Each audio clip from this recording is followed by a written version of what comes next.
it has decided to appear on Twitch. It's usually a 20-second delay, something like that. Yep. Okay. Just make sure your OnlyFans You're live. Don't worry, it's been gone for 23 years of my life, which is to say the entirety of it. Okay, we appear to be live. Jane, it's adorable. Oh, I don't have the names. Shoot. That's fine. I'll fix that as we're talking. So, viewers, don't worry about the names of the people just yet. I'll be fixing. It's okay. It's okay. So hello and welcome, dear patrons, to the Tables of Tartarus, a chapter of Purgatory Corner. I'm your storyteller, Sinspeaks, and today we have a new storyteller in bound, Benny. Don't remember your full name, sorry. All right. So we're going to be playing a new campaign, a 5e, D&D 5e campaign called Adventures into the End Times. Benny is going to be our lovely DM, and it's going to have me as a player, as well as Eleonora. I don't remember what you like to be called, Troy, but Troy, our other friend, and Mara, we'll call her. So we're going to kind of get started. So, Rias, if you want to throw us into this world that you've created. Good evening. Thank you for joining us. My name is Benny Steeble. I'd like to thank Purgatory Corner for giving me a chance to DM for you tonight. And our campaign starts in the port city of Marilis on the shores of the Shimmering Sea, bustling trade port, part of the Empire of Infernus, which is home to a very fertile river valley. Provides all the food they would need in normal times. Also home to the mines of Maimon, which never stop producing gold despite having been mined for hundreds of years. But things are not well.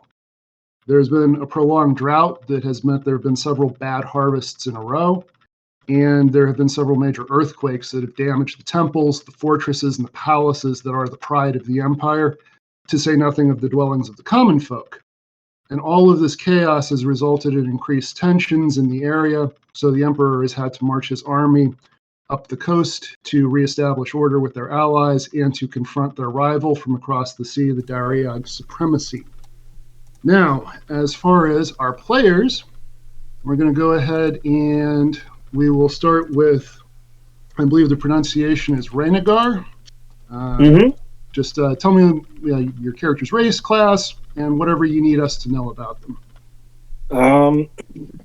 He's a gnoll, specifically the Flind variant. He's about 7 feet tall, and he's a Path of the Beast barbarian. All right. Short description, or do you want me, or is that? That's enough for right now. Right. Next up, I believe we have a goblin named Athel. If we can hear what we need to know about Athel. So Athel is a circle of dreams druid. They're all about healing. They're very good-natured spirit, and yeah, that's their primary role is healer. But they certainly pack a punch when they've turned into a bear. Sounds good. And I'm just going in the order I see people on the screen. So next we have, I believe that's pronounced Jane. Yep. Jane is a Feywander Ranger Force Gnome. She was adopted by an innkeeper and a sailor, and just has been living her life at taking care of the inn, having competitive drinking, and she is a flat 3 foot, but she has a loud opinion.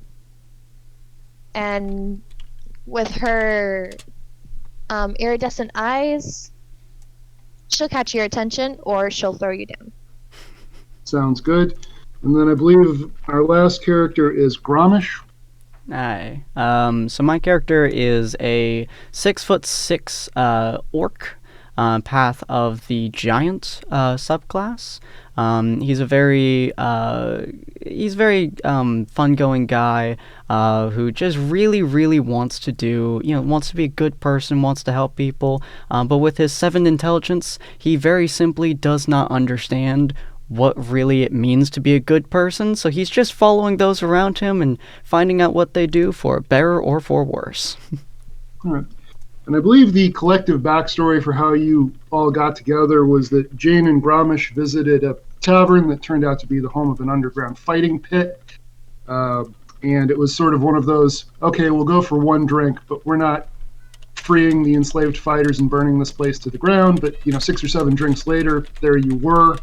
And Athel, the doctor for this establishment, decided to join you out of sort of horror for how the fighters had been treated and wanting to take care of Ranagar, one of the ones who had been freed.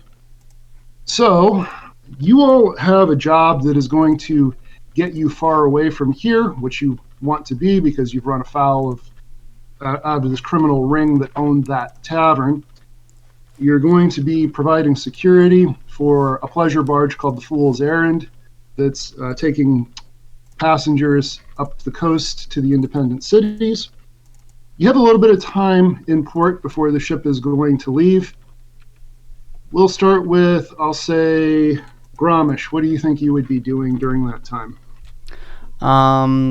Probably during that time, he would be going around trying to see if people more or less needed his help, with Jane on his shoulder as more or less his conscience, trying to see if he can lend a helping hand to people, be it from lifting things to going so far as to getting in between people who seem like they're fighting or something of that sort. All right, so what's your passive perception? My passive is 13. So the Empire of Infernus is run by tieflings. That's the ruling class. And then there's a variety of people under that, including orcs and half-orcs. Their rival, the Dariag Supremacy, a large part of the population of that nation is orcs. So people aren't openly hostile to you. Nobody's trying to throw hands, especially not with a 6.5 foot tall orc. But there's definitely a sense of people aren't happy to see you. And there's a little bit of surprise when you start doing helpful things. So we'll go ahead and move on to Jane. You're accompanying your big buddy here. What are you doing as all of this is going on? I am just sitting on his shoulder, looking about, checking things out, as I don't really go out much past my little town, my little fishing village, and anytime anyone seems scared or like they seem rude to my buddy, I'll just basically send daggers at them. Just glaring at them, my little redhead anger showing. And then I'll turn back to my buddy. It's like, it's okay, Brick. Just ignore them. Let's go find help. Okay. Someone to help. Gonna help somebody. All right, so after a while you do find, it's not clear exactly what it is. There's a lot of kids there, but there are people who are just taking out their trash, and there are older folks who seem to be running this as some sort of charity, so they can definitely use the help of a big, strong orc to move the rubbish carts around. So that'll keep you occupied for a bit. And what is Ranagar going to be doing? Pretty much the entire time that we're in port, surrounded by a lot of people that he's not used to being surrounded by. I'm a little jumpy this whole time, and my head's been on a swivel. Just like any noise that seems out of place, I've been just sort of alerting to it. I've been trying to just stay near Gromish and Jane, but also trying as best as I can to, like, with 7 feet of myself, like, not be seen almost. You know. All right, so the bad news for your character is this is a port city and it's busy. There's a lot going on. There's shipments of things going out. There's shipments of things coming in. What is your passive perception? 11. 11. Okay. So through all the din and all the commotion, you're not picking up a lot of detail about anything that's happening. One thing you are going to notice, though, is people are really friendly to you. And if you're anywhere near Gromish, this is very much in contrast. Your character might or might not know this. It's up to you. But because gnolls have an influence of the lower planes, the tieflings view them as being somewhat kindred to them.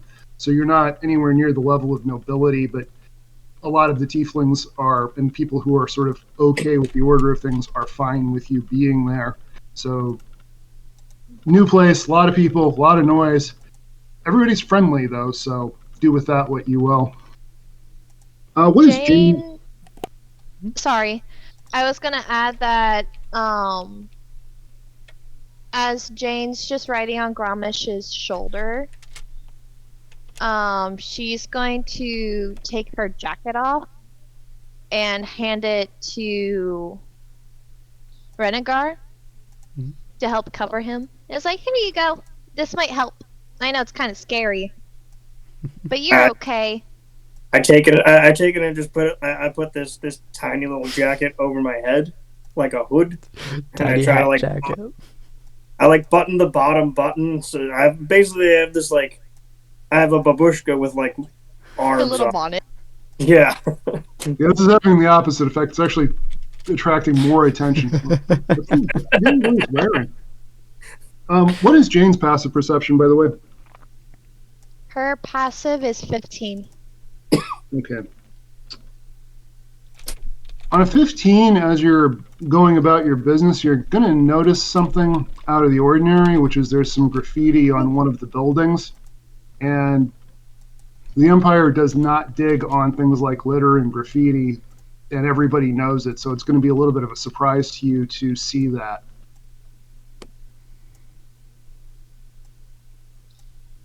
Well, that's a bit odd, don't you think, Gromish? Fancy they colors. They painted the walls. Oh.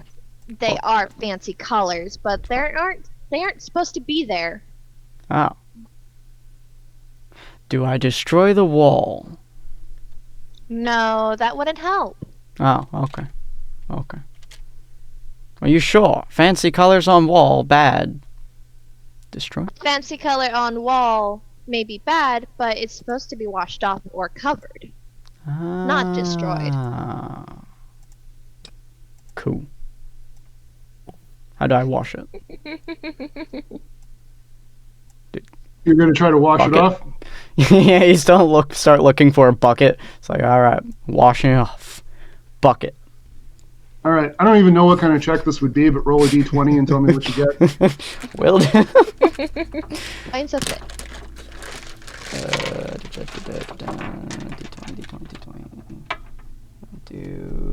Where do I find it?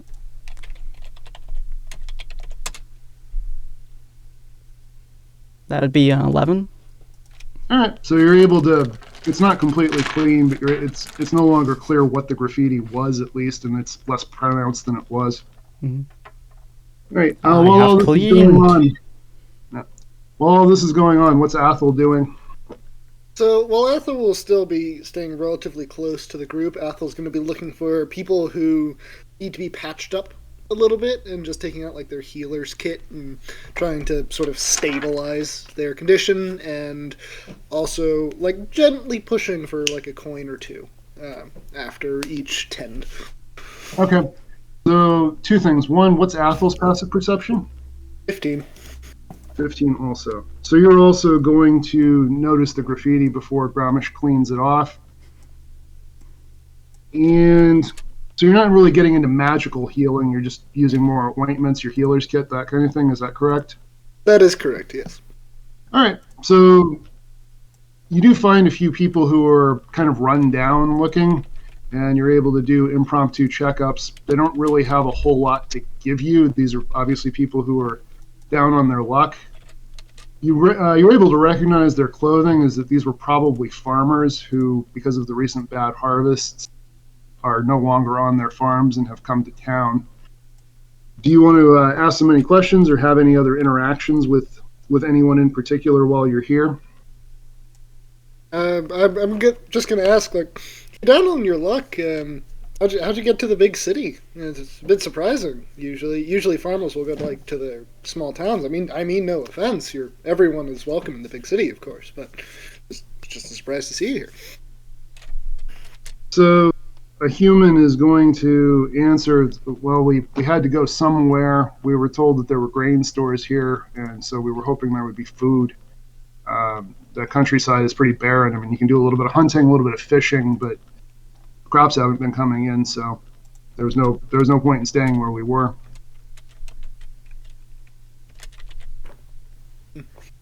I wish you the best of luck. All right. So, as time goes by and as you finish doing your little errands, a elf, very well dressed, a little bit short for an elf, like 5.5 feet tall, comes and collects you. You know this guy. His name is Corbrialis, and he is the captain of the ship, and he's just sort of coming around to collect you and let you know that it's getting to be time to get going. If anybody wants to do anything before you go, let me know. Otherwise, we'll cut to that. Grommash will probably look at the captain and be like, "I cleaned." That's great. So if we could go ahead and head to the ship now, that would be... He's talking to Jane as much as he's talking to you. Okay, Yeah. Brick, we get to go on a ship. Ship time. Can I clean the ship? Yep, ship time. Maybe. The ship might need to be cleaned. Let's go Let's go on heading an towards the ship. adventure. Right. So the ship is not huge, but it's a pleasure barge. There are people, most of the passengers are already on board. Something that is a little bit odd about it is that on the side of the hull, there's a section sort of missing, and Corbrialis is going to ask Gromish and Renegar, or I should say Brick and Renegar. He has a couple of boxes and bags that he would like for you to just slide into that section, if you would, please. Okay. And after you've done it, none of it's obnoxiously heavy or difficult to handle or anything. And after you do it, he just puts a board over it and nails it shut. So as far as you can see, there would be no way to get that cargo back out other than pulling that board back off. So definitely not suspicious. Totally. And as you set out, it's a clear day. There's a drought, so it hasn't been raining or anything. Storms aren't a problem. Passengers are drinking, talking, eating, everything you would expect. This is a passenger ship, but it's meant for people who are sort of traveling in style. So there's music, there's a cook with something like a hibachi or a barbecue on deck making food for people. And you guys are allowed to eat and drink, but you don't necessarily get to eat and drink the best of what's available. It's more bare bones rations. Gromish, a tiefling woman who has clearly had a little too much to drink, comes your way, and she's got someone with her who they're kind of the sober friend. And she's saying, "Oh, look at him. He's so cute. Look at his ears. He's so floofy." And she's effectively trying to pet you. Grommash just told me very confused. I'm sorry, I said the wrong name. Yeah. I said the wrong name, Renegar. Oh, okay. When she lifts her hand to go do that, I just immediately start shying away from it. Just very confused. And obviously a little bit frightened of it. All right. So when you do that, the friend is going to say something to this person to the effect of, "I don't think the big hyena person wants to be petted. Are you going to say anything, or are you just going to kind of keep your distance?" Right now, not really saying anything. It's still just jumpy. It feels too close to. It feels too close to danger still. Okay. I'm just continuously looking around, looking for that danger. Okay. Go ahead and make a perception check.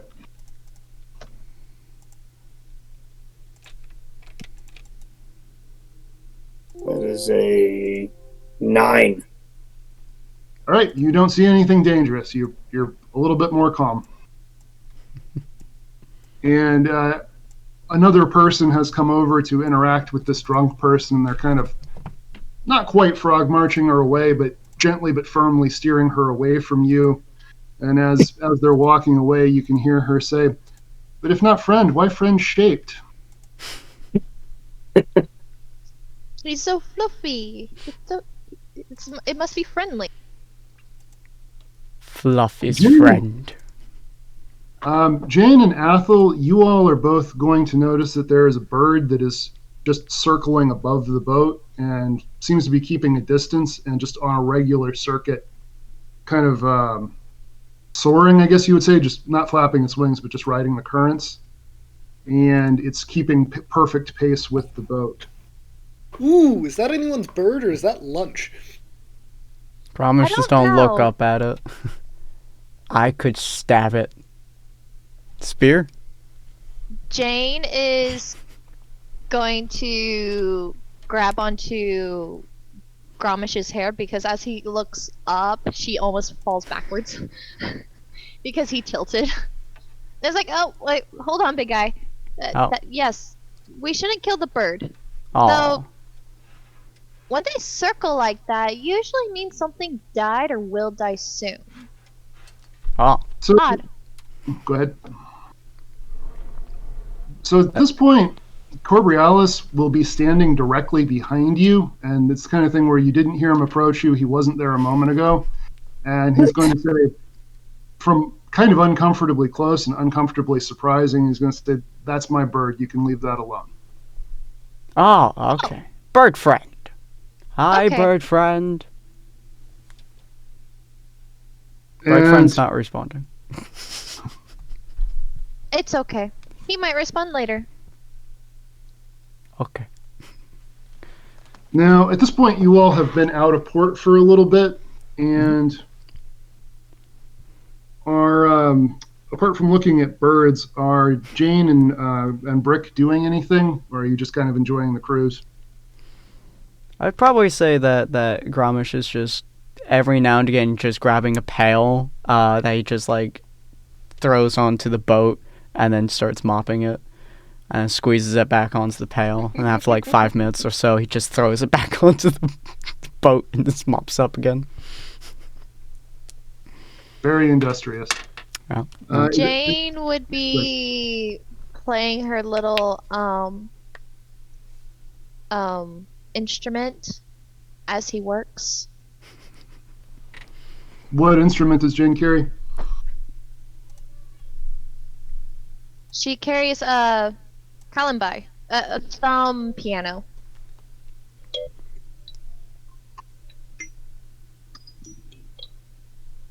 Okay. So Brick has music to work by. And what's Athel going to be doing? Athel's just kind of going to be looking around the ship again, perhaps, especially if they're like really drunk people who, seem like they could pass out or something. Just like, or passed out drunk people, just sort of pushing them onto their side and such, making sure that they're not at risk. All right. So nobody's quite that intoxicated. The bulk of what you wind up trying to do is steering people away from the edge if they appear like they've had a few. And you're little and you're a goblin, so for the most part, people are just kind of ignoring you. But since you did specify that you were looking around and examining things, why don't you go ahead and give me a perception check? Sure, that is a mighty 12. Oh, okay. Very average with a rolls plus today. Oh no, that was a 7. That's like, or no, Oh, that was an okay. 8. That was with a +4. Well, get the bad rolls out of the way before combat. Hell yeah. So what you are going to notice on a 12 is that while this is kind of a party boat, the mood is not particularly. People aren't hostile to each other or to you, but people aren't happy. There's a lot of tension in the air. There's a lot of sense of uncertainty, and there's almost a sense that people are like they're going out of their way to put on a happy face. So a little more time goes by. You're now well and truly clear of Marilys. You're pretty much out on the open water now. And Coriolis is going to kind of sidle up to Renegar, and he's going to just kind of subtly nudge you and nod off into the distance. When you look where he has nodded off toward, you're going to see another ship on the horizon. And Coriolis is going to say, I think this day may be getting a little more interesting. Would you please gather your friends? I look out at the ship approaching and over at him. Another bucket. Bucket. Like obviously confused at what word refers to what he's pointing at, but and then I just turn and go find the others. As you're walking away, you hear this muttered whisper, I'm surrounded by idiots. That's actually what I tell Jane, Apple, and Brick. I find all three of them and I point out into the water. Okay. Gromish just don't look out in the distance, and he's only looking and goes, bucket! Filled with water? People. That People can't is live a in water. boat. Boat! People can't live in water. Ah. That looks like a boat. I don't know if it's a good boat, though. For a friend. Boat. Can I'm not very knowledgeable in the ways of like the outside world, but can I try to get a read as to the intentions of this, like any clear markings on the boat or anything like that? So what you're able to immediately determine is that this is definitely not a merchant ship. It's so for example, the Fool's Errand, because it's a passenger ship, it's fairly broad. It has a few rowers below deck, but not many, and it's clearly meant to move a lot of something. Whereas vessels of war, and this would be very common knowledge because it's a coastal region, vessels of war tend to have a more slender build. They tend to have more rowers. And they tend to be less appointed. It's just sails and oars and the crew, and that's it. And this definitely looks more like the second category. That's not For great. more detailed information, you can go ahead and make a perception check. Sure, I'm I'll gonna fire roll off one, another. too. Yep, go for it. Anybody who wants to can do a perception check.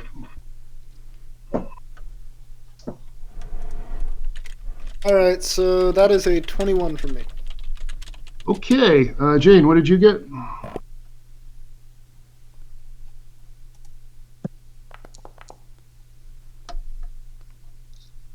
$11. Okay. On an 11, And I got a 20. okay, so 20, and did Brick roll or no? No. No, okay. So on an 11, you don't really pick up much new information, but on 20 and 21, you're going to recognize that who is on the ship are scaled folk. So it's hard to see exactly from this distance, but Yuan-Ti, lizard folk, dragonborn, something like that. They're not common in this part of the world at all. You've seen them before. You know what one is. This isn't your first time seeing one, but you don't see a whole lot of them. And the boat itself, their lands are further to the west across the water, and you know those lands to be very poor. And the boat, while well constructed, it's not ostentatious at all. This is This is a ship that was meant for one purpose.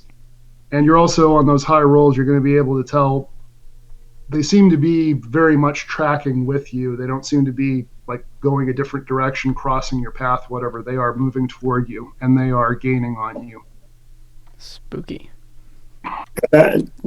Seeing all of that, and like, I guess going off of like some what I've dealt with in the past, I suppose, at the pit. I'd stand up to my full height with my ears pricked up, and I'd start giving a little bit of a whoop, sort of an alert whoop. Grommash will look at him and go, "Fair friend, are you okay?" Is something wrong, Renegar?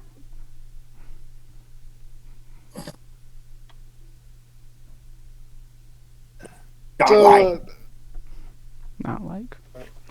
So yeah, Ethel's just gonna go. That's not a great sign. I mean, I didn't see anything explicitly hostile, but I happen to know that ship isn't from around here. Ship isn't a merchant ship. Don't know why they're coming after us, but I have a feeling my services as a healer are going to be needed again soon.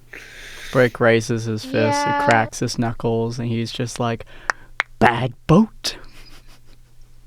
So at this point, We will believe that it's a bad boat, but not know for sure till it gets closer. Bad boat. Okay? Okay. one of the partygoers has noticed this conversation. He's got a glass of wine in his hand. He's a tiefling, well-dressed, probably nobility, and he's kind of overheard a little bit of what you were saying. He's just going to kind of make his way over. Like, oh, don't be silly. There hasn't been a pirate attack in these waters in 100 years, more than that. We're perfectly fine. And he's just going to kind of dismissively go back to what he was doing. There also hasn't been a famine in these parts in 100 years, good sir. Look at the times we're living in. Good. As you say that, he looks back at you, but doesn't really respond. I think I interrupted you there, Jane. What were you saying? Oh no, I was Grommash. You were saying good boat? Pure confusion, just like, wait. Good boat? Bad Possibly boat? Good boat? bad boat, Break. Okay. It's okay, Break. Just focus on what the team says and not anyone else. Unless it's the leader. We'll break boat. Gotcha. Not yet. Oh. Okay. So Corbrialis is going to make his way over to you, and he's going to just give you the instruction. I'm going to try to resolve this diplomatically. We don't know if they're hostile. They may just need provisions, or we may be able to just give them some gold and they'll go away. If you could help me start herding the partygoers below deck, I'd rather they not be up here for whatever's about to happen next. Okay, sounds great. I'll think of something to get everyone moving. Grommash is going to do what Grommash does best, and he's going to walk up to a place where most of the partygoers can see him, and he's just going to stand there at 6'6" height and just be like, "Go downstairs!" Jane is gonna quickly stand up on his shoulders and say, "Go downstairs. There's going to be a show. A possible battle of the ages, or songs to play. There will be karaoke." Okay, so I need Grommash. You can make that intimidation or persuasion, whichever you're better at. Yeah, don't go intimidation with that one. And if you want to use your strength persuasion? modifier instead of charisma, you're welcome to do it, because that didn't seem like a people like me kind of move. No, it was not. That's going to be a 22. Okay, yeah, so by the time Jane says anything, everybody's already, yep, okay, going downstairs, bye. Grommash made What, the move. Grommash? We need to not scare people. We need them to like us. But they moved. Yes, they did, and you did a great job. Yeah. Let's go back to Renegar. Nah, that. He's just going to start walking back to Rengar. For a friend. Jane's gonna They be move. shaking her head and just sit back down on his shoulder. Yeah, I've just been standing there next to Coriolis, like still staring at the boat.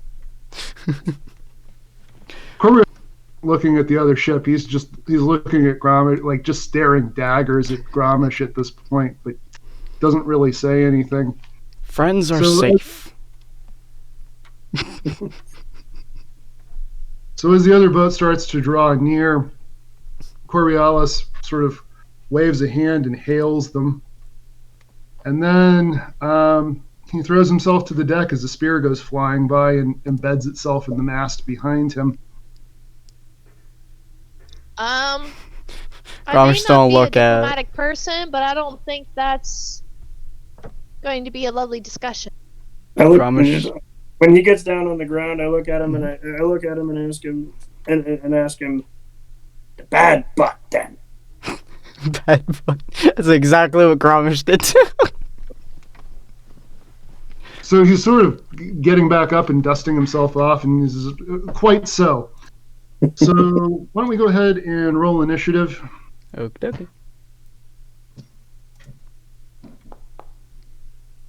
That'll be a 9 for me. 15 for me. I have a solid 6.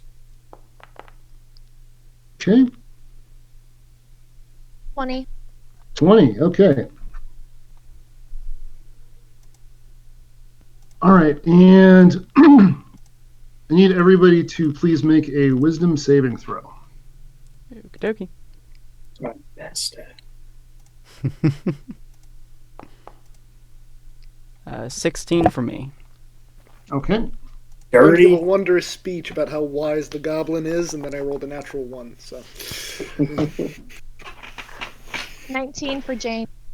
Okay. And what did Renegade get? Dirty 20. Dirty 20. Okay, so everybody but Athel passes. Athel, you, in game terms, you're under the charmed condition, and you feel just an uncontrollable urge to begin to dance. So the rest of you are sort of standing there with the captain behind you. The passengers, it takes a little bit of time for everybody to get below deck because it's not like there's only one way down there. sorry, but I do have Fey ancestry. Does that affect the charm? Me being put under the charmed condition? As I recall, it gives you advantage against charm effects. The second roll was also a natural 1, so I will not have any more natural 1s for the rest of the game. Maybe use different dice for the rest of the game. Yeah, I'm getting that sense. I'll put that in the dice jail right there. So yeah, you just have this uncontrollable urge to start dancing in place. So the rest of you are watching this, what appears to be a hostile ship approaching, and your goblin druid, the wisest among you, decides this time and no other is the time to start throwing it back. Grommash looks at him, and he just slowly goes, yeah, as he's like pumping Hold his on, arms buddy, out I in don't want to rhythm. fall off of you. Oh, I don't think this is dancing Oh. time. He might but- be charmed. but goblin Just dancing. completely confused, I start trying to mimic Grommash, like, huh? Goblin dancing. This is all 3 of the party's brain cells working in tandem. All 3 of them competing for 4th place, yeah. So at this point, Coriolis is just going to look at Jane and say, "We are going to die." We're not gonna die. Clearly, we've made it this far, so don't worry about it. It's okay. Okay? Grommash will save. All right, so the other ship has now come essentially parallel to you, and you can see there are several of the scaled folk on the ship. It's not, but at this range, you can now tell it's not one kind of scaled folk. It's Yuan-Ti, it's lizard folk, it's kobolds, it's dragonborn. So it seems to be many different people from the west. Several of them are sort of twirling grapnels, like they're getting ready to throw them onto the ship. But a moment passes, so you guys are going to have a chance to have your turns. Jane, you rolled the highest initiative. What are you going to be doing in this moment?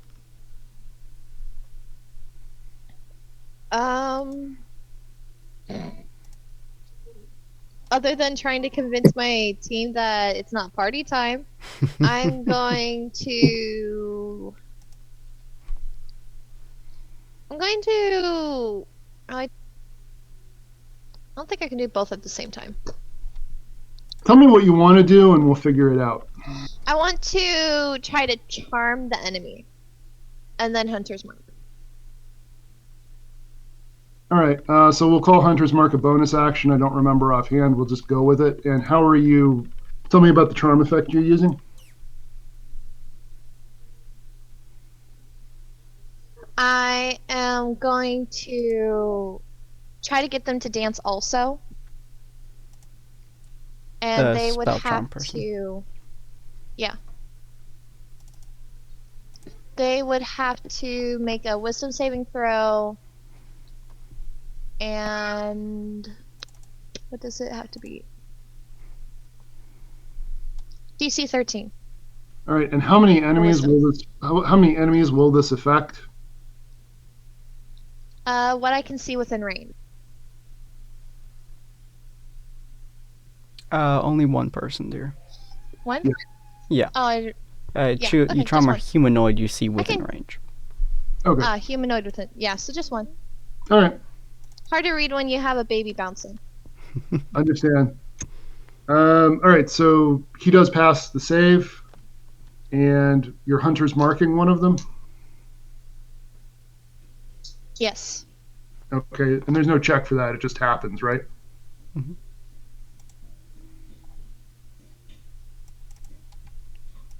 I'm going to say it just happens. Yeah, it just happens. Okay. Athel, you can make another saving throw against being charmed. Ooh, okay. A different dice this time. Good plan. That would be a 10 with my wisdom modifier. All right. Nope, you're still going in. You switch from throwing it back to moonwalking. I'm gonna grab one of our spare d20s from you real quick.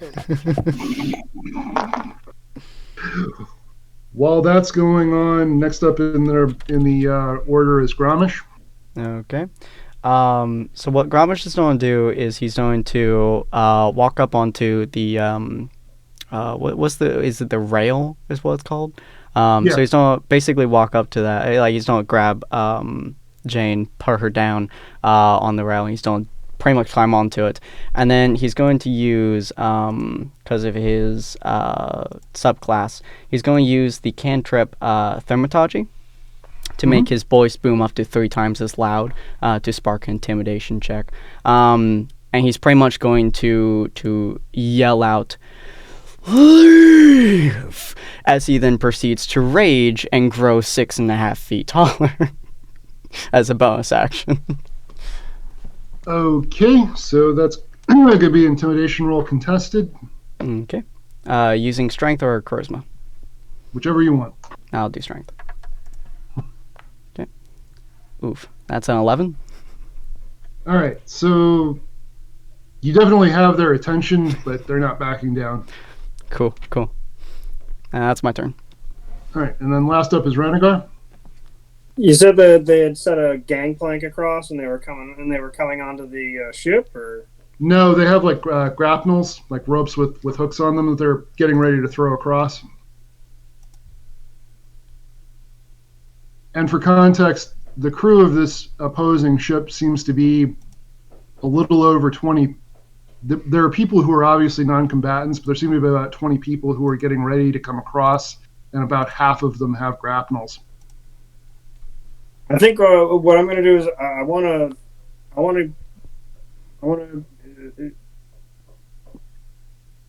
I want to do is I want to be ready for when the grapples come across to rip them off and throw them off the ship.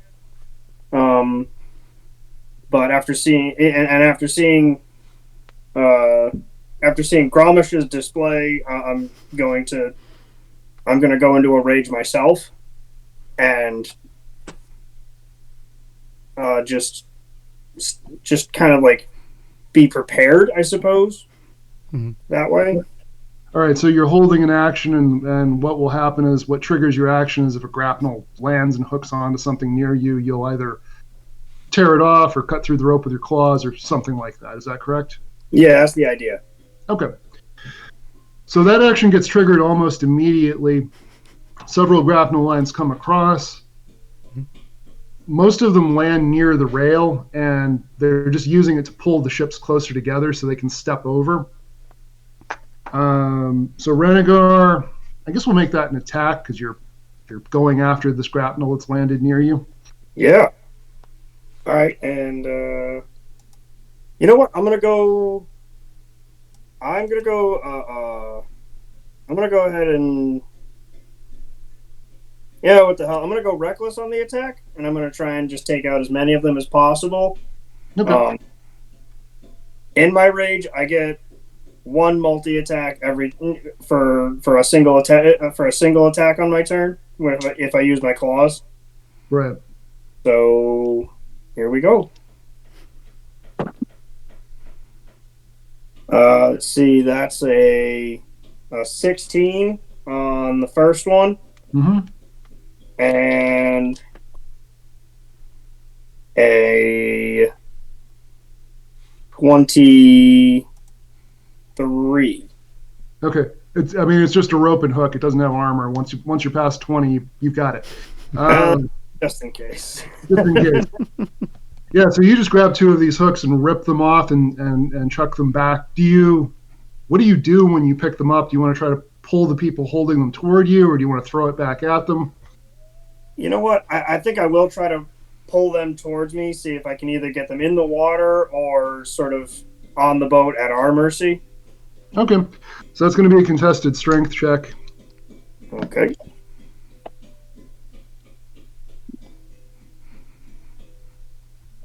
And I get... So that's a 9 plus... Is that just a regular strength check? Mm-hmm. Yeah. Okay, so that's a 12. All right. Yeah. Yeah, so it's two people against one of you, so you're able to, they feel you jerk them forward, but they don't fall because of it. All right, so since the grapnels are up, they're pulling the ships closer. A couple of people are going to now be able to jump aboard. A couple of people, so some of them had grapnels, some of them were waiting, and our two barbarians are going to be our most immediate and appetizing and obvious targets. Mm-hmm. So, Gramish, does 19 hit your AC? Yes. Okay. So this person's coming at you with an axe. Okay. And that's going to be 7 points of slashing damage. Okay. And then I'm raging, so I believe that's halved. You know your character sheet better than I do. Half rounded up, I believe, or rounded down? We'll say rounded up. Okay, so I'll take 4 points damage. Something you're noticing at this point is while their weaponry is well made, it's all very simple weaponry. So there's no swords, there's no elaborate longbows or recurve bows. It's all spears, axes, things like that. And most of them aren't wearing armor, and the armor they do have is very simple armor. Again, nothing at all elaborate or decorative. Okay. All right. And Gramish, another one of them is coming at you, this time with a spear. So I'm just going to go out on a limb and say a natural 20 probably also hits your AC. Yeah, I would hope so. Well, he didn't roll very well, so you're only going to take 7 points of damage off of that, rounded down. Nice. Okay. Let's see. 7 divided by 2 rounded down, or is that 7 rounded we'll down? round this one. So we'll tell you what, both attacks were 7 damage somehow. Okay. So just take 7 damage. All right, we'll do. That's kind of funny. Ranagar, same situation. You got 2 of them moving in on you. Okay, well, that was a natural 20, so that's awesome. And so you're going to take 11 points of damage.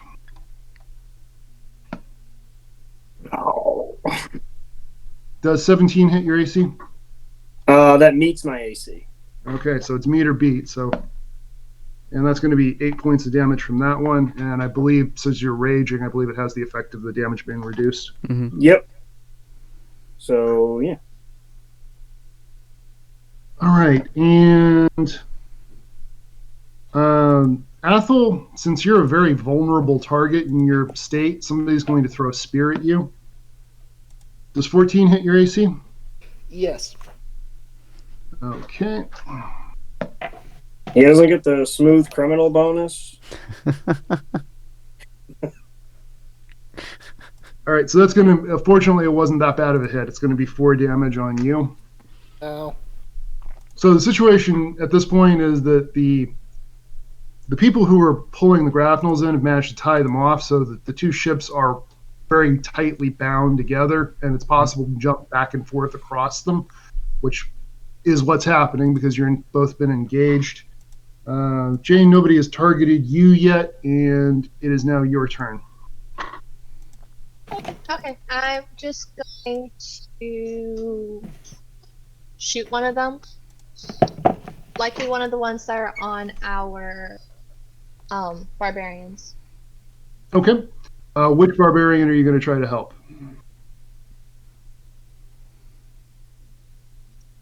Renegar.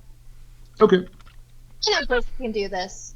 All right, go ahead and roll your attack.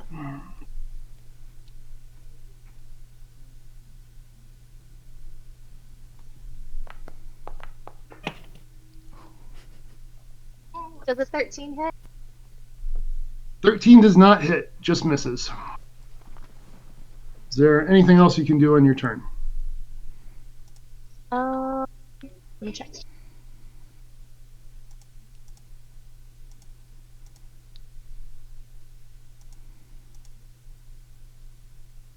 I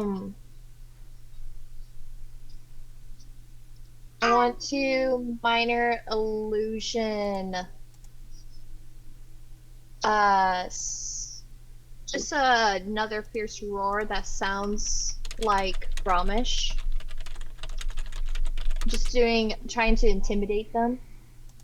Okay. I'm going to let it go Never mind, this that's an time. action. Okay. Yeah. I was going to say I would let it go this time, but for future reference, that's an action. I got a little message. Fair enough.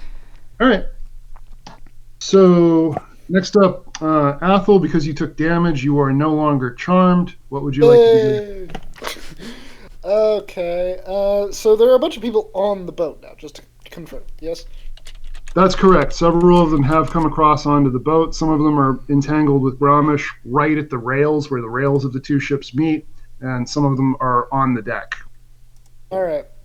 So I'm going to cast Wither and Bloom. So each creature within a 10-foot radius around Athel that isn't allied, as an important note, has to make a Constitution save of 13, or take 2d6 necrotic damage on a failed save, or half as much on a successful one.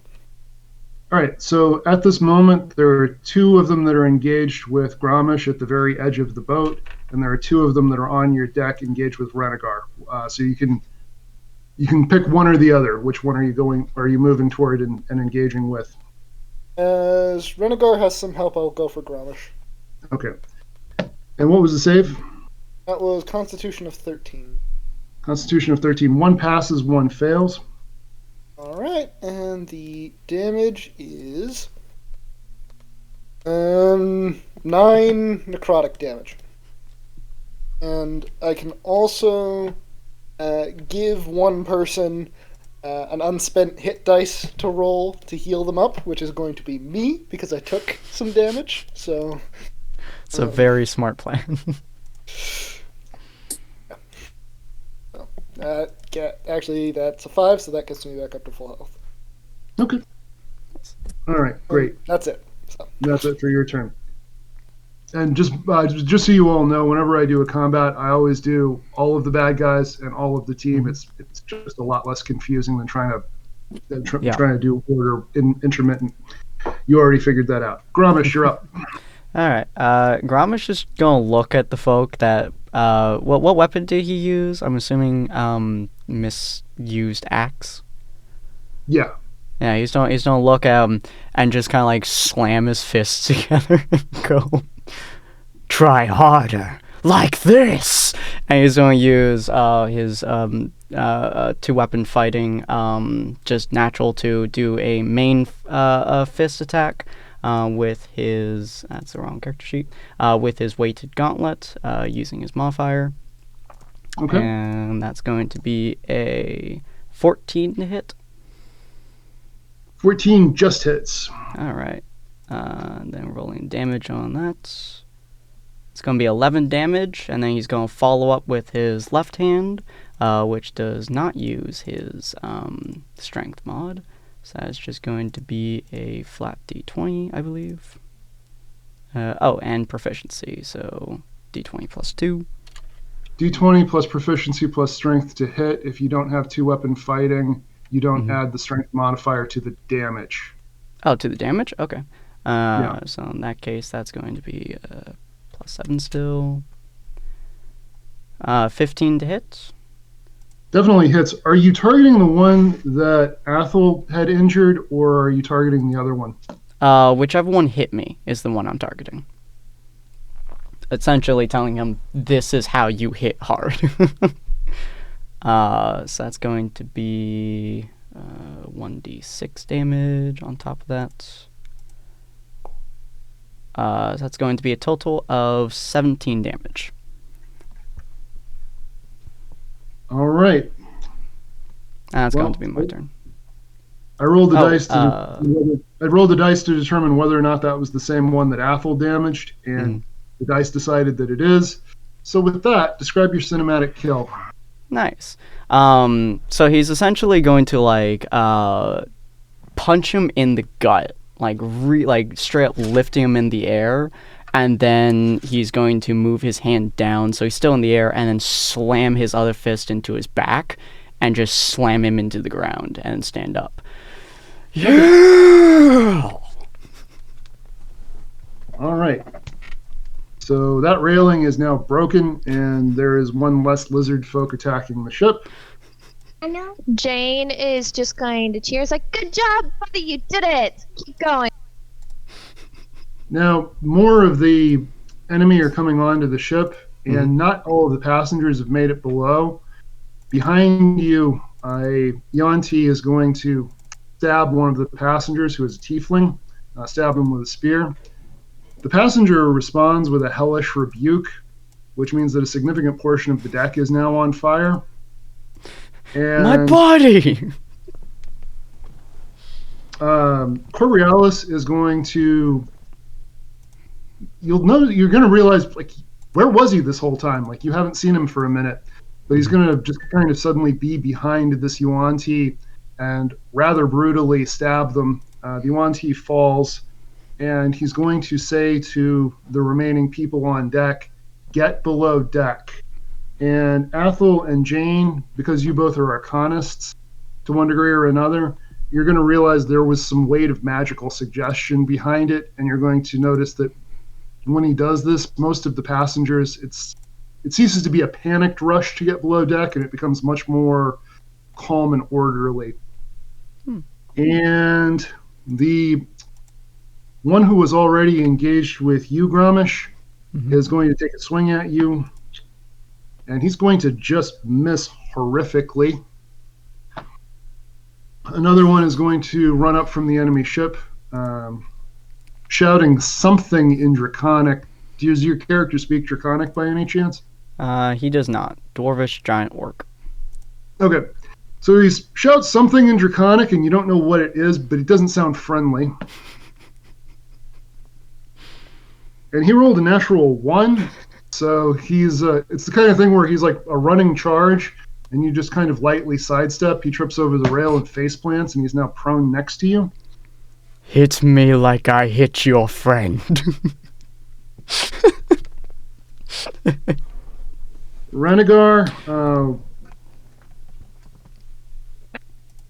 did we skip you this last round? I think it feels like we did.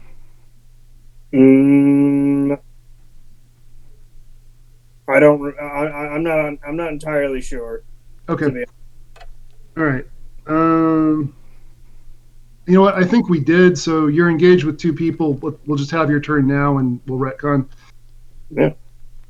Yeah. The one that cut me the deepest, the one that hit me with a crit. I'm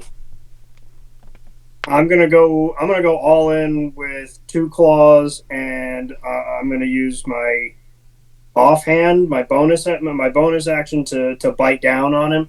Okay. So, and you know what? Let's make all of these reckless. Might as well. Sure. Let's see. 22 on the first one. That's a miss. No, I'm kidding. It hits. Damn, this guy must have some armor. Got a whole boat attached to him. 19 on the second claw. Those are definitely both hits. And then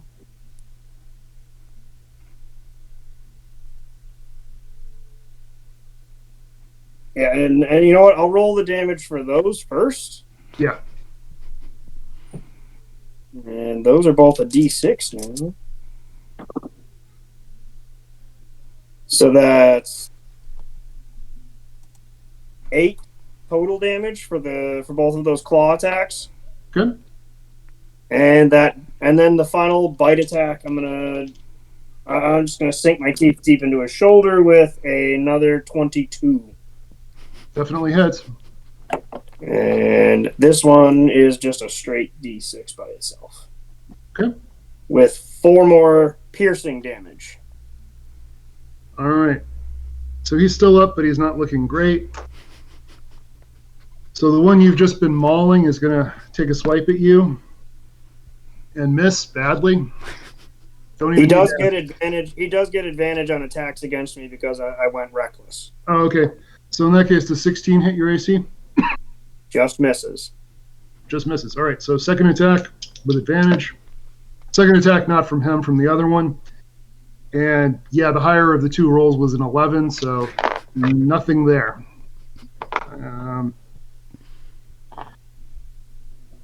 Jane, one of them is coming at you. Okay. And misses, because I'm sure your AC is higher than 9. Yeah, it is. And finally, Athel, one of them's rushing at you. Okay. Does a 12 hit your AC? Yes, it does. Yes, All it does. So this is a swipe at you with an axe. And that's going to be 9 damage.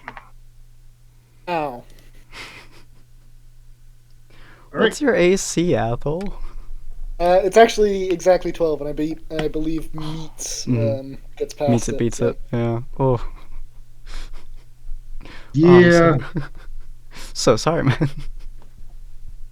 That's fine. That's the druid life. I haven't wanted shape yet. Need to do that. That's true. Yeah. Do keep in mind, if the druid gets into trouble, they can turn into an animal and have a whole new stack of HP to go off of. The bear just stares at them after they get stabbed. So now he's not really doing anything, but you can see on deck there's a robed figure who could only be a spellcaster. He was the one who acted before the charm effect hit Athel. But it's the kind of thing where he's kind of angling for a clear shot, but he just can't get one among all the people around him. So, Jane, you are up. I am just going to try. I'm going to aim for the people that's on our druid. Okay. Try to help out a bit. Sure. So,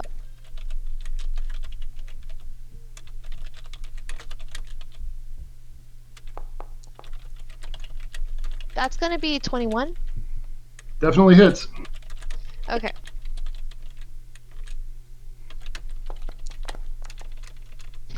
Six damage to the enemy that's on them.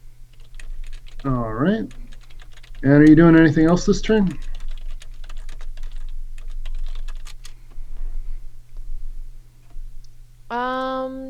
No, that's it. Okay. So next up we have Athel.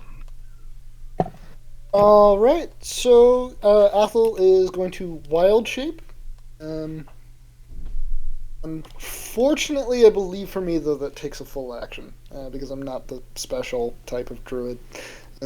So I'm going to wild shape into a, I believe dire wolf meets the challenge. No, normal wolf meets the challenge rating for me, and just in front of this person, and I'm going to snarl at them in hopes of getting people to back off. All right. So where your goblin companion was, there is now a wolf. Normally, an intimidation check is a full action, but in this case, we're going to make it a bonus action. It just seems fitting in the circumstances. So, roll intimidation, Mark. That is a natural 17 plus 1, so that's going to be an 18. Okay, so two things are going to happen. One, the person who attacked you is going to suddenly remember that he forgot something back on the boat, on his boat, and going to rapidly make his way back over there. There's a small problem with this plan, though, which is that he's standing in proximity to both Athel and Grommish, which means both of you get opportunity attacks. Ooh. I got a 19 on opportunity attack, plus wolf stats, so high. Yep. So 14. 14 just hits. This guy is not going to have a good day. Athel, why don't you go ahead and roll your damage first? Okay, that is going to be 2d4. Wow, these guys are better than I thought. So 2d4 for me. It's, You need to speak up a little bit, Athel. I was just muttering about the dice rolls as I was doing the calculation. That's going to be 7 damage. Okay. And Grommish? That's going to be 7 damage from me. Okay. By the way, before the end of my turn, I just want to ask, has anyone dealt with the fire yet, or is that still an ongoing crisis? Not important. We're leaving it be. Don't worry It'll about take it. care of itself. There's no fire if you don't talk about it. There is no fire in Ba Sing Se. All right. Yeah, so basically, this guy turns to run. Wolf bites his leg. As he's paying attention to that, Grommish is able to just back fist him. All right, and speaking of which, it's now Grommish's turn. Okay. So I'm going to. How many people are around me at the moment, or did I kill? Or is it just the prone guy at the moment? There's one that was one of the first ones to engage with you that you haven't attacked yet. There's the one who's prone, who's on your left, and then there's the one who's engaged with Athel, who's on your right. Okay. How do you do throwing mechanics? Like if I were to pick him up and throw him at the person who's attacking Jane, how would you have me do that? Are you still a size larger because of your Yes. rage ability? All right. So that would be a grapple. It would be a contested grapple that you would do with advantage because you're a size larger. Okay. And where I'm picturing you all is fairly near the end of the ship. So if you succeed on that grapple, you could yeet somebody off into the water. Okay. So my plan is basically to try flattening the person who was attacking Jane with the body of their companion. That's my plan at the moment. Okay, so let's start with contested grapple. You have advantage. Okie dokie. That's just straight strength or Athletics. athletics. Okay. And I have advantage. Whoops. Well, we're not doing this advantage. That would be a 5 plus 2, 7 plus 6, 13. That does it. That So does it. you- Okay. Pick this person up, and then it's going to be a improvised weapon attack because you're improvising this person as a weapon against another person. Trying to As I recall, remember. barbarians are proficient in improvised weapons attack, so you would roll a d20 and add strength and proficiency. Sweet. Okay. Weapon. So just normal 1d20 plus those. Okay. Yep. That would be a 15 to hit. 15 does hit. Okay. I don't know of any mechanics of using another person as a weapon, so we're going to say that's a d6 of bludgeoning damage. All right, will do. Any modifiers? Add your strength. Okay. Do I that's need going to to be make 8 a roll damage. to dodge? I mean, technically, he'd be horizontally falling, so it's like per 10 feet, or... I am like a flat 3 foot versus everyone around me is taller than 3 foot, so it's like, maybe I can dodge. I'm picturing Mrs. Gromish just throwing him over your head. Yeah. Honestly, that works. He is like triple my height at this point. I am 10 feet taller than you, so I pick this guy up Much- like a wrestling thing, and I just yeet him as friend, and just collide the both of them into the floor. No touching, little mama! Oh, I'ma hurt you. So what was your Thank damage you, roll? buddy! 8. And in case it's not clear, I view pretty much every rule as being highly, highly optional. Mm-hmm. Just whatever makes it a good time. Okay. All right, Renegar, you are up. I'm gonna continue on with the person that I'm in the midst of mauling right now. Okay. Poor dude. I'm gonna just, I'm going exactly the same as I did last time. I forgot to add my rage damage last turn, but I'm not gonna worry about previously. I'm just gonna do it going forward. Okay. And yeah, we're going reckless again because that served me well. I keep forgetting to do that So myself. Breakfast time. Not so much this one swing. This was a solid 9. Yeah, not quite. And then there we go. Dirty 20. That definitely hits. Yep. And then the bite attack from the bonus. Another dirty 20. All right, so roll up the damage. All right. One quick question: will the rage damage apply to the bonus action attack, or? I'm not going to look it up right now. Since you missed it on the last round, we'll say it does. Okay.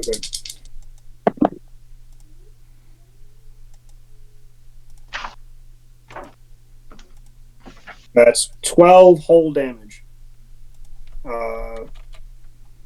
9 piercing and I'm sorry, 9. 9 piercing.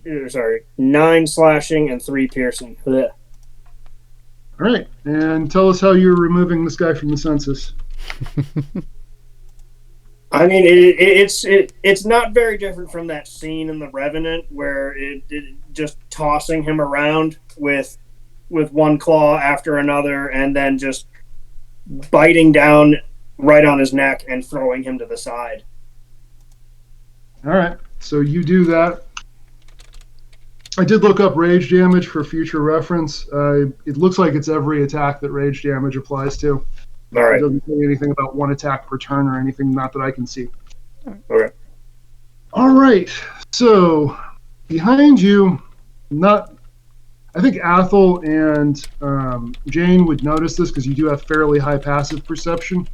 Corbrialis is going to kneel and set his hand on the deck, and momentarily, a series of runes are going to light up that you hadn't. It's not that they weren't there; they were in the wood grain of the ship. You just hadn't noticed them. And as they light up, the fire winks out, and Corbrialis is going to loudly declare, "If anyone could avoid using fire magic, that would be preferable." And Alright, guys, only cast Fireball from this point in the fight onwards. Fireball. Jane is going to react. It's like, oh, whoa, the floor is glowing. It's not on fire anymore. Break, the floor's not on fire anymore. Yeah! I didn't ask what the deck was made of. I said I cast Fireball. All right. So, Grummish, the one who is prone next to you, is going to get up and take a swing at you. Okay. And that's a 19. Does that hit your AC? That does, yes. Okay. So that's going to be 8 damage. Okay. I guess halved because you're raging. Yep. And the other one who's near you is also going to make an attack. Also a 19. All of the rolls were identical. I've never seen that before. Okay, so that was another 8. Dice are loaded. They're loaded Jane, in the saltiest ways. Jane, the one that the one that was engaged with you, since he got hit with another person and they're both prone, a moment passes where they're trying to disentangling with each other, so neither of them really does anything. Renegar, one of them is going to make an attack at you, and that's an 18. Yep, that hits. Okay, that's going to be 10 points of damage. And Athel, someone is going to throw a spear at you while the one that you had rather badly injured is trying to escape back onto the ship.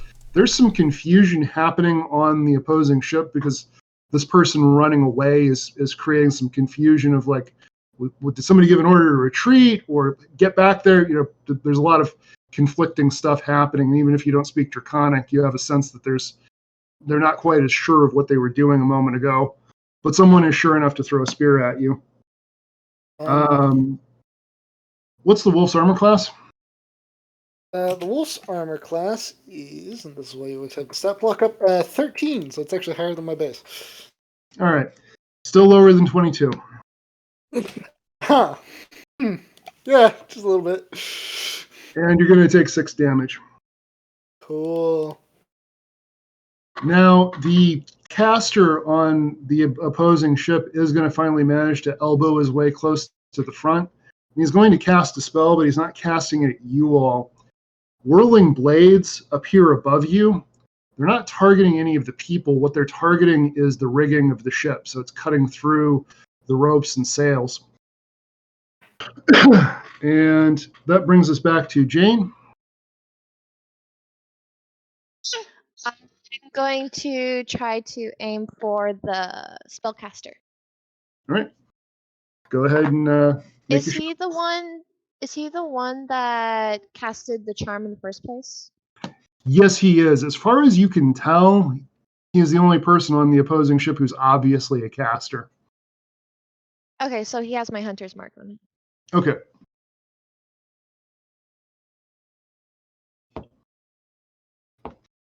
Go ahead and make your attack roll.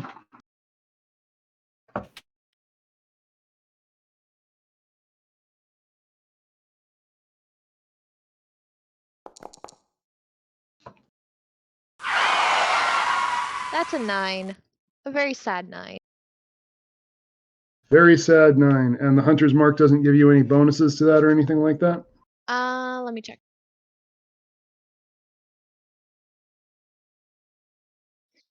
It was a nat 1. Oh. And the hunter's mark only does an extra damage. Okay. So. Yeah. So That doesn't hit at all. yeah, nope. You take your shot and you hear a screech, and you hadn't even realized that Corbrialis Owl was still flying around overhead. No. And it no longer is now. Oh no! Athel, you're up. Alright, I'm gonna try and bite the nearest person. Okay. Go ahead and make an attack roll. Ah. Nice if I didn't drop the dice. Alright, so that's an 11 plus 1, so that's gonna be a 12. No joy. Do you have any bonus actions or anything else you want to do this turn? I have pack tactics, if I can finagle it, so any of them are within 5 feet of me. Or within 5 feet of an ally as well. Pack tactics gives you advantage or gives your ally advantage? It gives me advantage so long as an ally is within 5 feet of... Right. So you're still right next to Gromish, so you do have advantage. Cool. Alright, that wasn't much better. That's a 13. Yeah, 13 doesn't hit. Alright. Not rolls. So, next in the order, we've got Gromish. Okie dokie. Gromma's just hear the screech, turn and see the bird, and you're like, bird friend! He's still look at Jane and be like, you said bird friend was nice. And he's just still punch the dude that stood up. He is nice. It's okay. I'll talk to him after. He's okay. He's just sleeping. He's going to sleep. He's just still punch the guy that stood up, who tried attacking him. He's don't do both of his fists yet again. So that's going to be 18 to hit. Definitely hits. And that's a nat 20 to hit. Yes. So we're not even going to roll damage on that. Just describe how you're ending this person. He's just still pound him into the ground and be like, you don't stand back up. And he still slam the other fist into his head. No standing up. I'm having conversation. And he's still turn back to Jane. Good job, Brick. Gotta focus on the fight first, and then we'll drink with the owl later. It's okay. The owl's just sleeping. Just focus on the battle. Now, Renegar, as I recall, you have a reaction you can take to attack if somebody makes a nat 20. Do you want to take that this time? That reaction is to attack on the same target. Oh, yeah. That doesn't help. Nope. I'm going to make a DM ruling, especially since that's playtest material anyway. I'm going to say you can go ahead and make an attack on... You saw that happen. You're feeling left out. You're feeling a little insecure. You're feeling a little inadequate. I'm going to go after the guy right in front of me then. Yeah. And I think technically I'm still in Reckless anyway, so... Okay.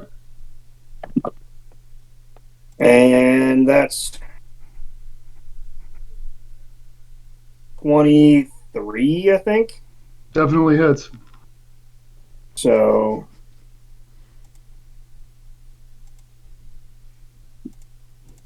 9 slashing damage. Okay. That happens, and well, conveniently that brings us to your turn. I'm gonna keep going. Okay. I'm just gonna start mauling the shit out of him. Just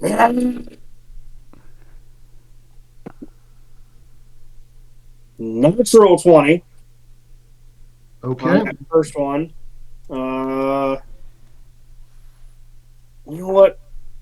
For the sake of luck, I'm going to roll the damage on that 20. All right, and it's just double the dice, right? Sure. If you want to do it that way, that's fine. All right. So that's 11 slashing damage on that first attack, just raking right across his chest. And then I just keep going. Okay.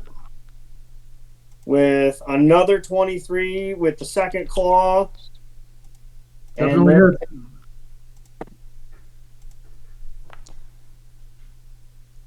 And an 18 with that bonus action bite right into his shoulder.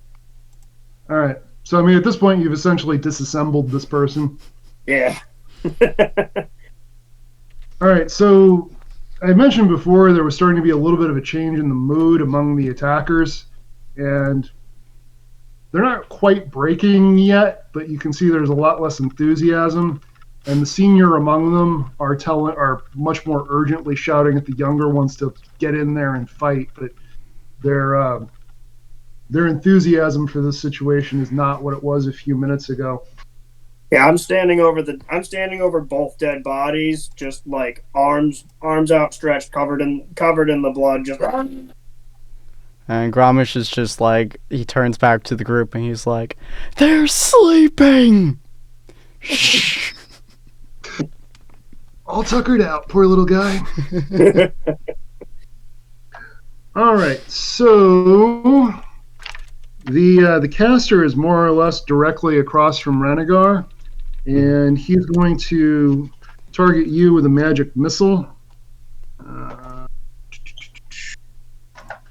There's no save or anything; it just happens unless you have some sort of ability that stops it. Mm-hmm. I cast shield. So that's going to be 8 points of damage, 8 points of force damage from the magic missile. And he's going to shout something to the others. And again, since you don't speak Draconic, you don't know exactly what he's saying, but it sounds like it's the tone and the body language are to the effect of, "See, they can be hurt." And one of them is going to be inspired by this and come rushing at you with his axe. And his attack roll added up to a 7, so there was more inspiration than anything else going on there. Jane, the two who were near you have sort of sorted themselves out. One of them's going to make an attack at you, and I'm pretty sure that hits. It adds up to 20. Yes. Okay, and that's going to be 6 points of damage. Okay. Grommish, the one who's remaining engaged with you, is going to take a swing at you and miss. And Athel, nobody's targeting you this round. The one who rushed at you, Renegar, he's just kind of standing there like two-handed swipe was really all in with it, completely missed, and he's just kind of standing there with this sheepish look at this blood-covered Flynn, just like, oh shit. So, back to the top, we've got Jane again. I am going to yell out to the enemy as like, unless you want to be minced meats or thrown about, I recommend you surrender. All right, go ahead and make an intimidation check.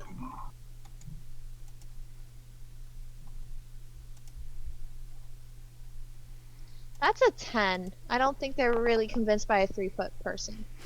Yeah, not quite. They've got other problems. So I'm just going to try to make my shot to spellcaster. Okay.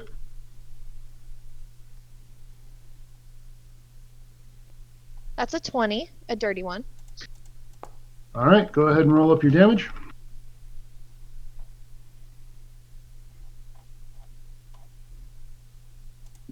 Five. All right.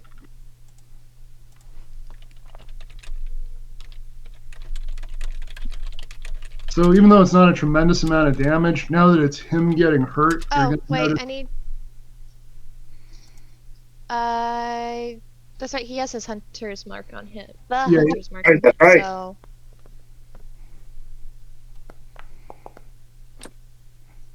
So that's actually 9 Okay. total. All right, so the arrow hits. It hits true. And you're going to notice that now that it's him getting injured, his mood about this whole situation has drastically changed. Athel, you're up.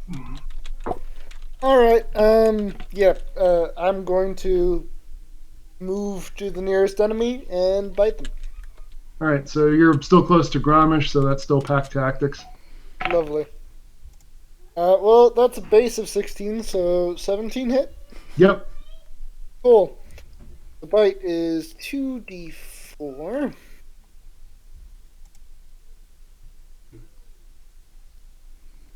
I got 2 1s, so that's going to be a 3. Okay.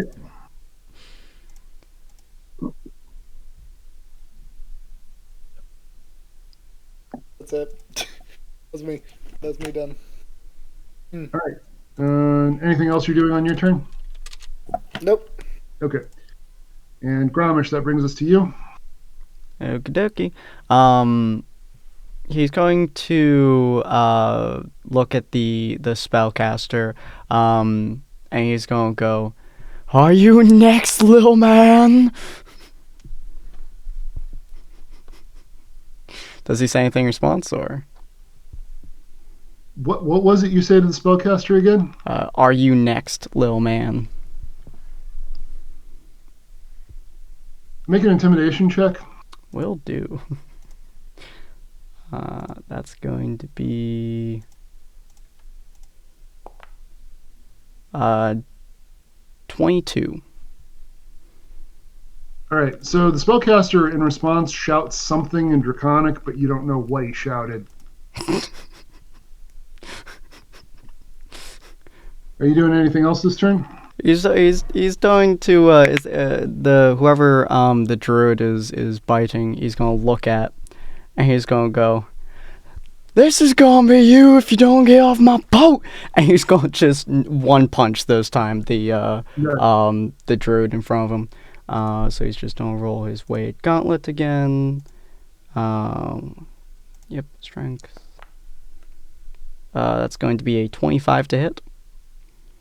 That hits. All right, and then that's going to be that. That's going to be 11 damage.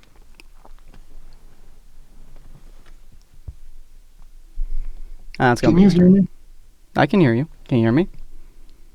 All right. For some reason, the thing here is showing me as muted, but as long as you can hear me. Oh, like the. Oh, it is saying that you're muted. Can you hear us? Yeah, I can hear you. Okay, that's odd. But yeah. Before. And now it's gone. All right, how much damage did you say that was? 11 damage. 11 damage. All right. And Renegar, you are now you're now up, and you now have this very sheepish-looking dragonborn in front of you. And I'm, because he's right in front of me. As much as I would want to go after the caster, because I do have a particular grudge against casters. I know better than to jump into that many people, and so we're going full. We're just gonna maul the shit out of this one too. Okay, go for it. Reckless again. Okay.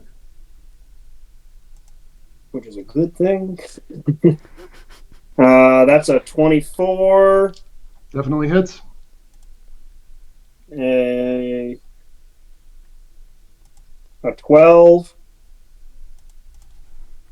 And a 23. Okay, so the 24 and the 23 hit. All right.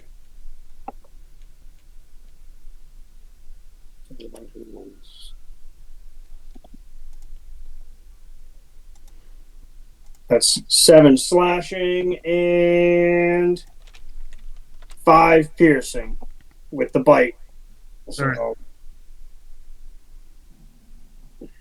All right, so that happens. You've injured this person significantly, and it very quickly becomes clear what it was that the spellcaster shouted in Draconic, because the crew of the opposing ship, the ones that were on deck, are not anymore. They're retreating, and they're cutting the lines that are holding your ships together. So they push off, and they are moving away from you now. It looked like they were attacking a sparsely defended pleasure barge with no weapons to speak of, and they lost a significant number of their people, and the caster, who was apparently the leader, was rather grievously injured. Compliments of Jane the Ranger. Now, is he within range enough for me to pick up for me to pick up a piece of one of his friends and throw it at him? yeah, or there's some spears and things like that laying around. You could use one of those, whatever you want to do. I literally want to pick up like a piece of one of his friends and throw it at him. Okay. So that's going to be an improvised weapon attack, which barbarians are, I believe, proficient in. All right.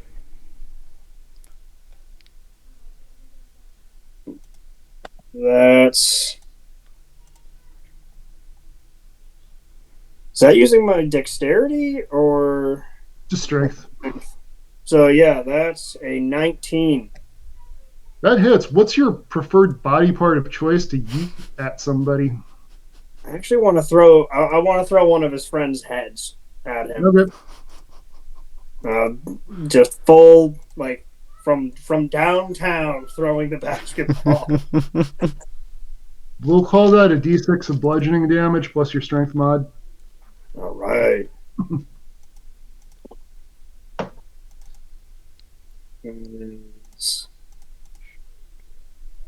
That plus, I think I'm still raging, so that's +2. that's 7 damage. Okay. 7 damage with that. So basically, it was a lizard folk head that you threw. So this guy was turned around away from you, giving orders to his crew. And this head, with the mouth opening as it goes, just hits him in the back of the neck with the teeth digging in. It's not quite enough damage to bring him down, but it definitely makes his day significantly worse. We've been going for about an hour and a half. Does anybody need to take a break or anything like that at this moment? No? Okay. Nope. So you're out of combat. You've had it. You've had this experience. One of the enemy, it's a dragonborn who had charged at Ranagar, who Ranagar last mauled, didn't make it off of the ship in time, so his crew left without him. So it was the kind of thing where he was trying to move away from Ranagar, and he couldn't make it. And as he's watching the ship sail away, he turns around, he faces all of you, and he just drops his axe and. Are you bad guy? Peace, I surrender. Alright, he's good guy. He's speaking to you in common. He's good guy. Don't hurt good guy. He good fellow. Hi, good fellow. He's gonna unrage and shrink down to his normal 6'6" and just kind of pat him on the head. You're funny. I'm still pissed off, and I'm actually just stalking up to him. I'm pretty much ready to take another swing. All right. So, yeah, go ahead. Basically, unless somebody me. Yeah, Grommer's just gonna look at Jane and just go, protect him or overboard?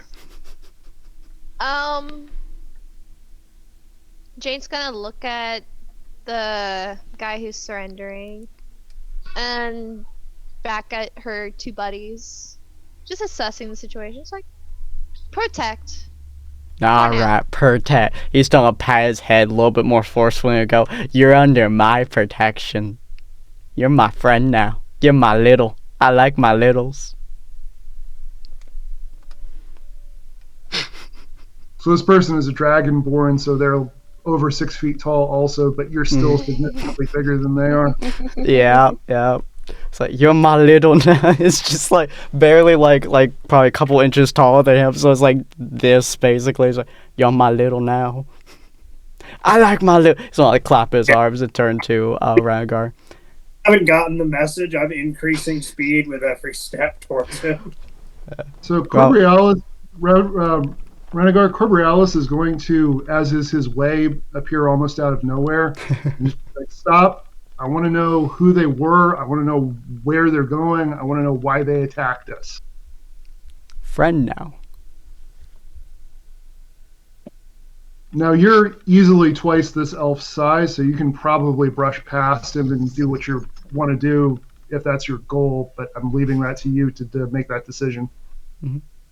I think that would be enough to at least give him pause. You know, he's... Mm-hmm. I'm used to taking orders.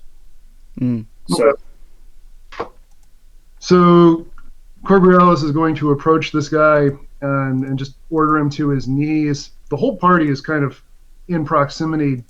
Do any of you have any questions or any way you want to interact with this prisoner in addition to whatever Corbrialis says or does?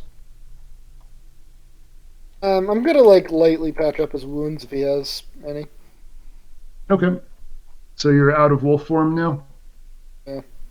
If anybody's trying to do any intimidation checks, I'm going to be assisting in those. So go ahead and make an intimidation check with advantage. We'll just have you roll it.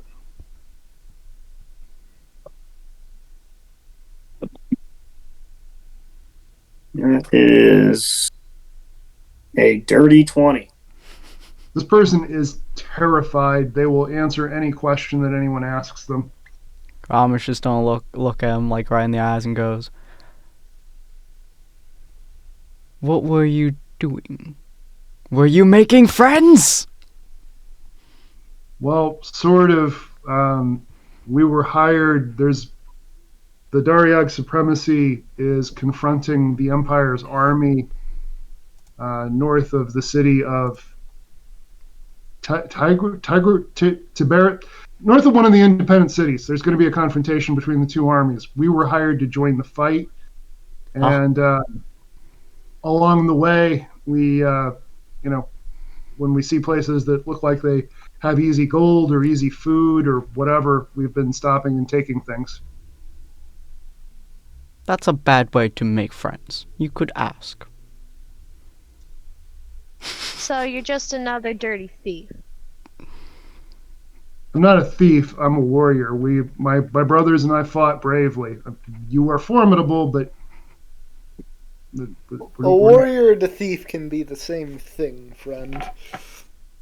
Ramesh just don't look at like the air quotes sleeping person that he punched back down. And he's gonna go, "Fought well. Sleeping now. You should make better friends."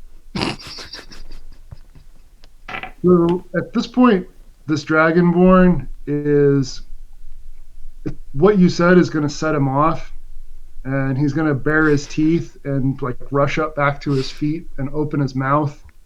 Mm-hmm. Since Renegar was wanting to have a swipe at this person anyway, I'm going to say this gives you an opportunity attack. Oh, buddy. Oh boy. I'm taking a full swing. We're going reckless on it. Natural 20. Oh boy. Oh, this poor fellow. Gravish has even tried to be mean, but So this guy jumps up, he opens his mouth to do his breath weapon attack, and Ranagar's claw just comes across, catches him full in the face, and his head just disappears, so a gout of fire shoots straight up, but doesn't hit any of you. And Corborealis, who was standing behind this guy, is now very, very wet. And so he's just kind of standing there going like, Later said no fire magic. You need to go back to... Oh, wait. He kind of like picks up him and he's just like, "Aw, where's his head?" I think that candle's out. Oh. He's no longer using fire magic. Boss? Boss? very well done, all of you. He's going to kind of look around at the bodies of the attackers that are on deck, and he's going to say, would you be so kind as to, I believe the expression is, feed them to the fish? Oh. Do you have a fish? In the water. Fish in the water. Oh, okay. He's just don't like grab the body and just yeet. Have fun, fishes. No, wait, there's more. Just don't keep grabbing them, throw it. Have fun, fishes. What? Right. So in the aftermath of this battle, and after you've cleaned up the deck as much as it can be, what are you all going to be doing? Coming off of the rush from raging like that and that kind of battle, I'll have just found a spot next to the railing and just sort of slumped down next to it, just breathing, just bleeding from all the wounds, and just Gromish is gonna sit down next to you, absolutely covered in blood, both his own and others. And he's just gonna pat you on the shoulder and go, "You did good for a friend. I wasn't really looking at you, I'll be honest, but you did good. Yeah, proud to have you by my side."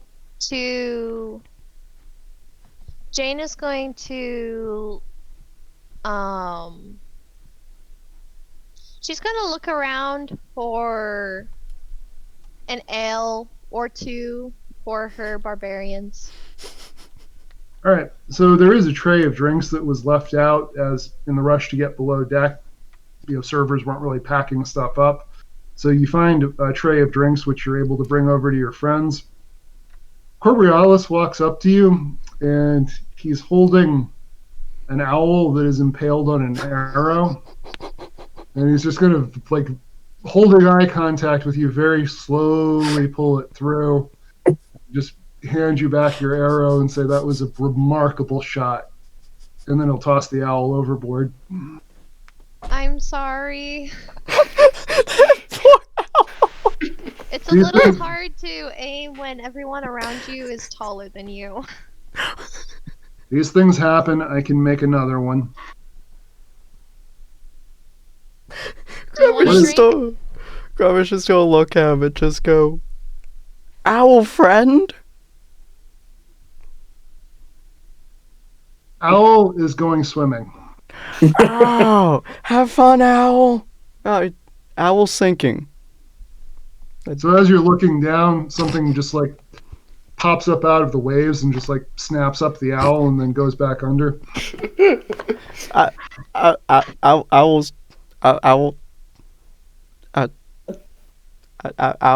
Owl eaten. Yeah. So correct me if I'm wrong, but there was a tiefling who got stabbed. So Athel is going to like make their way to go check on the passengers and such. All right, so yeah, you do that.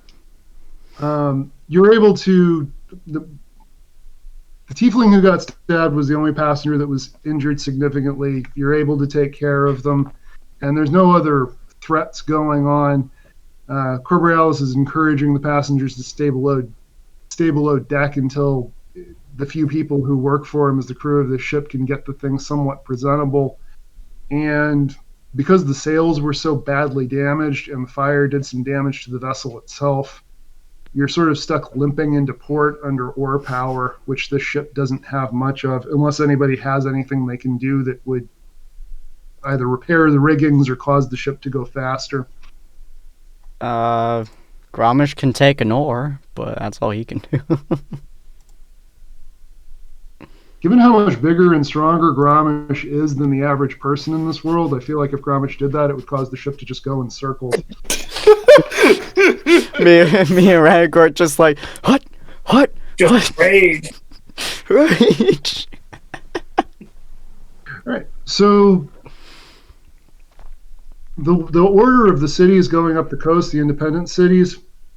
The first city you reach is a place called Goblin Watch, which wasn't your destination. The next one, and the ship that the Dragonborn, the city that the Dragonborn was trying to name and was confused about is called Targus. Your target was the city of Targus, but because the ship is so damaged, you are forced to put into port in Goblin Watch instead, which isn't a problem for you. It's just not where you had intended to go.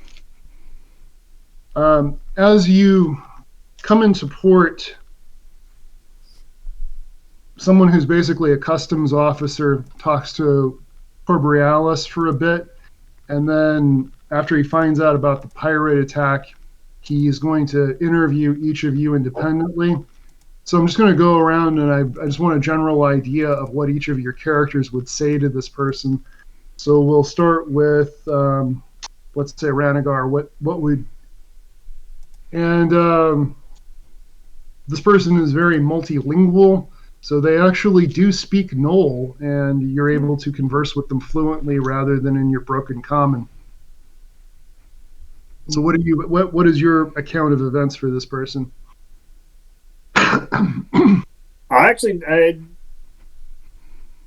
As after the surprise washes over me, I start going through like this step by step what happened on the ship. What we were doing, and then when Corbriellis pointed out the ship to us, and then when the ship came up, it was not interested in peaceful negotiations. It just immediately started attacking and pulled us together, and then dead bodies. All right. And Athel, what do you have to say in this situation?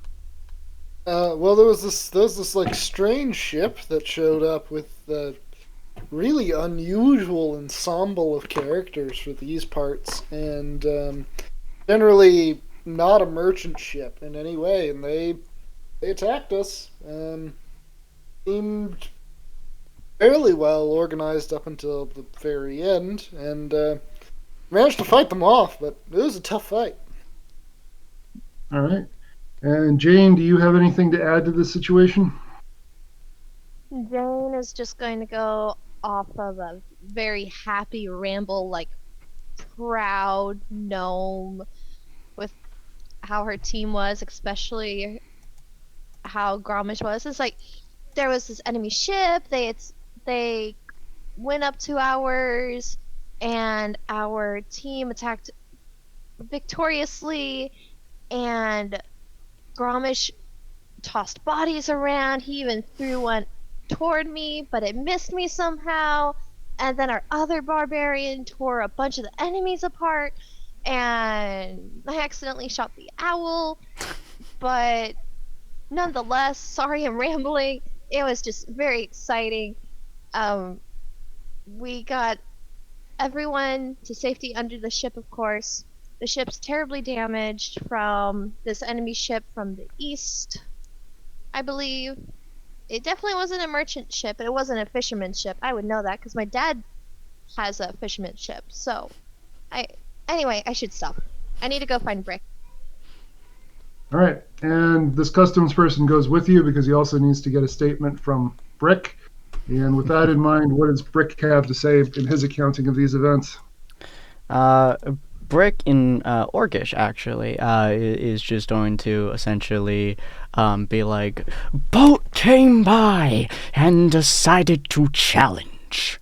So I put several to sleep. They did not flee. Then we had one guy. He tried to befriend. Then he tried to spit at me. So my friend took his head off. It was kind of sad. But that was his choice. So I fed him to a fish. The boat didn't have a fish. The ocean did. So I threw him into the ocean. And the ocean ate the fish, and the ocean ate the person. Yeah. Yeah. Mm-hmm. Okay. Yeah. Okay. He's been taking notes for everybody else's statement, and while Gromish is talking, he's not, like he's politely nodding and listening, but he's not bothering to write any of this down. Yeah. He's just like, okay, yeah, big, strong man. All right. So in all of this, you guys are able to get the benefit of a long rest. Basically, the ship is allowed into port, but there's some customs things that they have to go through before everybody can be allowed to disembark. Mm-hmm. In the morning, a different, more liveried official, more fancily dressed official, shows up and informs you that the Prince of Goblin Watch has requested you meet for an audience. New friend. Little mama, new friend. We're gonna be a new friend.